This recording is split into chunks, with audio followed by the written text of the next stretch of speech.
Hello সবাইকে। আজকে আমি আমার ইউনিভার্সিটির ওরিয়েন্টেশন ডের মিনি ভ্লগ শেয়ার করতে যাচ্ছি। তো একটা রিক্সা নিয়ে আমি আর আমার বোন চলে গেলাম তেজগাঁওতে। সেদিন খুবই জ্যাম ছিল রাস্তায়, যার কারণে আমাদের 30 মিনিট লেট হয়ে গেছিলো ওখানে পৌঁছাতে। তো ফাইনালি পৌঁছালাম। This is my university, south east university. তারপর তাড়াতাড়ি করে চলে গেলাম মাল্টিপারপাস হলে ঢুকতে না ঢুকতেই কিছু সিনিয়ররা এই পেনটা দিল। আমি সে সময় ক্লিপ নিতে ভুলে গেছি। ঢুকে দেখি ওরিয়েন্টেশন শুরু হয়ে গেছে।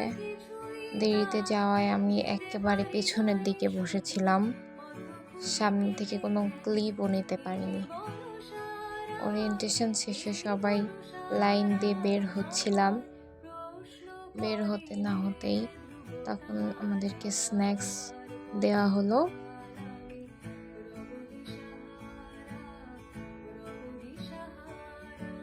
বের হয়ে দেখি সবাই যে যার মতো ফটোশুট করতে ব্যস্ত।